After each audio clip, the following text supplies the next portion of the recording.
Welcome to Fanboy and Critic, our show where we go watch new movies out in theaters and give you our review, both the good and the bad. I'm Joe Martiz and I'll be your fanboy. And I'm Sam McClure, I'll be your critic.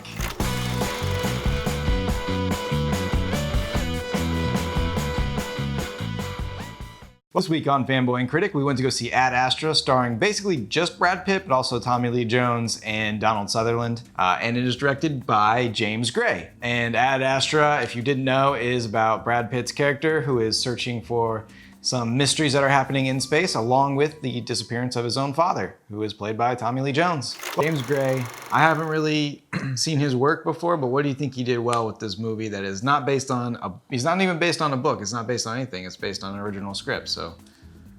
I think he did a really good job bringing out the character for Brad Pitt. I think Brad Pitt's acting was really good.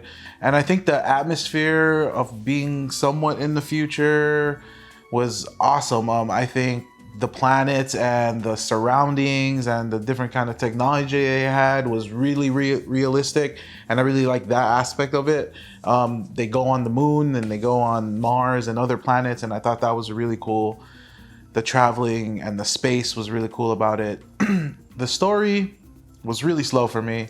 That's probably my biggest complaint. The movie wasn't even that long, I think that you were telling me that, but it felt like 3 hours. I think you hit on a few good things. I think there was definitely a lot of sci-fi realism. Like, this is supposed to be in the near future and you can see a lot of things that our technology could potentially be. And it's not so far out there that it's like Star Wars laser swords or like blasters or anything like that.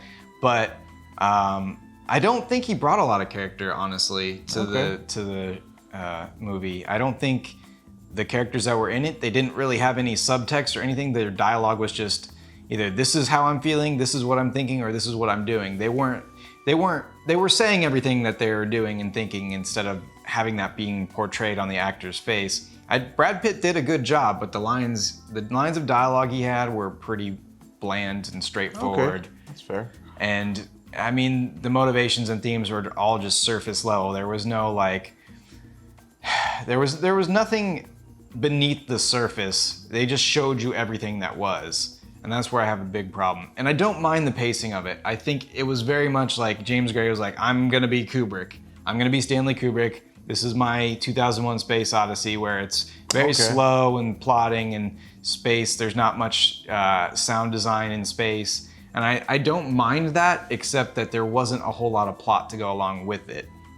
It was basically Brad Pitt's searching for his father and this mystery in space that are definitely connected from the beginning. And then at the very end, you find out what that's happening. But then in the middle, the obstacles were unrelated to those. They were just obstacles that had nothing to do with what the actual journey was. So, you know, it's a 2-hour-long movie where you've got 30 minutes at the beginning, 30 minutes at the end that actually have to do with the plot, and the middle is just completely unrelated. You could have just cross-faded, time passed, and we got to the other part. The middle part did not seem to matter, in my opinion.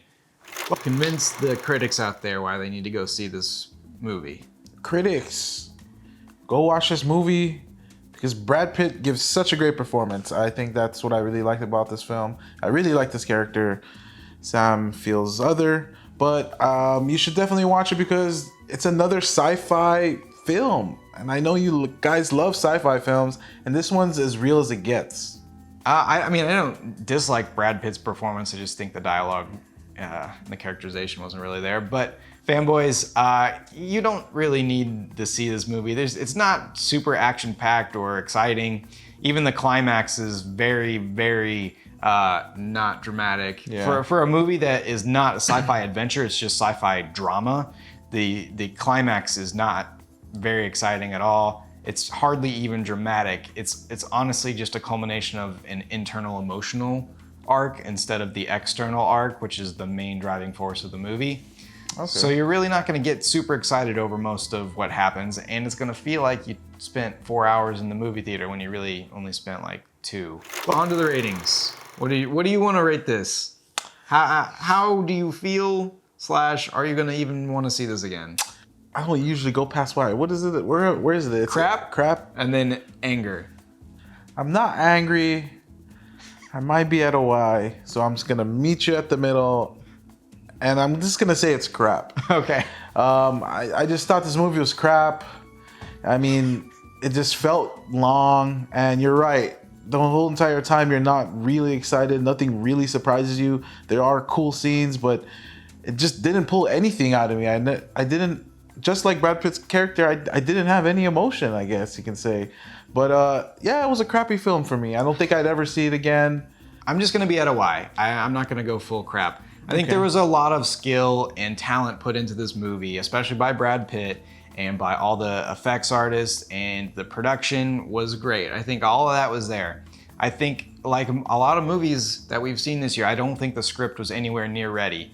You didn't have proper characters, you didn't have good dialogue, the plot was missing a lot of things. You threw in obstacles that had nothing to do with the storyline, and there was nothing surprising or super dramatic. There were moments of minor drama, but you pretty much knew how it was going to work out the whole time. Yeah. And not that I'm a proponent of throwing a twist into things that don't need a twist, but there were plenty of moments where you could have thrown a curveball, but we all knew what was happening. So I'm just at like, why did the script get greenlit for, I'm assuming, a large budget? Because the effects and the high caliber talent that was thrown into this, I'm assuming it was a large budget, and the script, I don't think, should have been greenlit for that sort of thing. Well, fanboys and critics, thanks for watching. Make sure to give us some love. A like, subscribe goes a long way for our tiny little channel. Like us. Leave a comment, tell us what you thought about the movie. And we'll see you for our next review.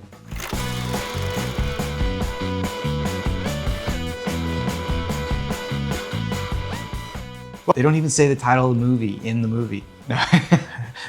Wow.